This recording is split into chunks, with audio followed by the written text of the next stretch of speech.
Jadi gue tinggal berdua sama adik gue. Ayah dan mama pisah karena ayah gue berkali-kali ketahuan selingkuh sama cewek yang jauh lebih muda darinya. Dan sejak saat itu mereka nggak pernah lagi kelihatan. Sekarang gue udah kerja, adik gue juga udah kuliah. Kita tinggal di kos berdua deket kampus adik gue. Kadang tetangga suka sampai curiga kita ini orang pacaran tinggal seatap, padahal adik kakak. Adik gue hyperaktif dan cantik. Gak aneh kalau cewek-cewek modelan begini yang jadi paling hits di kampusnya. Gak jarang juga masuk ke akun IG kumpulan mahasiswa cantik. Suatu hari adik gue izin kuliah dan gak pulang tanpa ngabarin. Dia gak biasa begini sebelumnya. Gue coba WA tapi checklist 1. Gue telepon pulsa pun nomornya gak aktif. Malam itu gue khawatir dan cuma bisa berharap dia nginep di rumah temennya, walaupun sebelumnya gak pernah. 48 jam pun berlalu, masih belum ada kabar jelas yang datang dari adik gue. Gue berkali-kali nelpon orang kampus tapi mereka bilang mereka nggak tahu. Gue lapor ke polisi dan mereka katanya baru bisa mencari H+5 pelaporan. Jadi selama itu gue berjuang sendirian tanpa bantuan polisi dan tetangga sekitar. 5 hari pun berlalu, gue putus harapan atas kembalinya adik gue. Gue di balkon kos sambil menatap langit, memutar pikiran di kepala gue apa iya dia kabur karena ngerasa susah tinggal sama gue. Di sunyinya malam terdengar suara mobil datang. Dari kelihatannya sih mobil itu mobil mewah. Mobil itu memasuki gerbang komplek dan mendekati bangunan kos gue. Mobil itu berhenti dan keluarlah seseorang. Gue teriak dari atas balkon, "Ya ampun adek, kamu habis dari mana?" Gue lari turun ke bawah dan nyamperin ke pintu depan. Dengan posisi excited, gue memegang kedua pipi adik gue dan memeluknya dengan erat. Gak lama terlihatlah sosok pria keluar dari mobil mewahnya. Kemeja putih, dasi merah, sepatu pantofel, dan wajahnya bapak-bapak tua walaupun tetap kelihatan keren. Gue melepas pelukan adik gue dan menghampiri pria itu. Gue memeluknya sambil nangis dan nanya, "Ayah kemana aja sih selama ini?" Ayah gue melepas pelukan gue tanpa berkata sedikit pun. Ayah gue masuk kembali ke mobil dan meninggalkan gue berdiri di depan gerbang kos. Gue sedih, tapi gue baru ingat adik gue. Gue lari balik ke kamar dan ngeliat dia kayak lemas, lesu, dan sedih banget.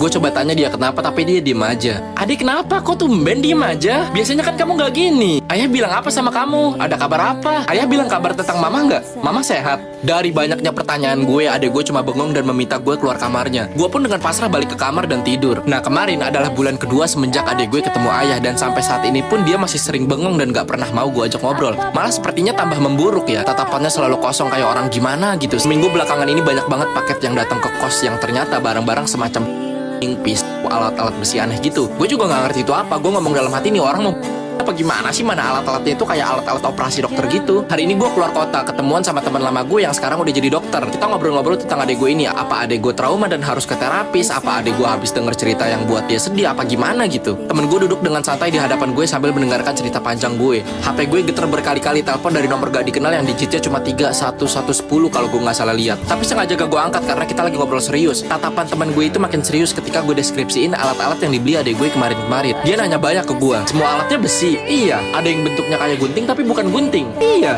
ada yang kayak sendok tapi gagangnya panjang banget. Iya, ada. Kok lu tahu semua sih? Dia diam sejenak. Tatapan santainya berubah jadi tatapan serius. Gak lama dia ngomong, "Itu perlengkapan buat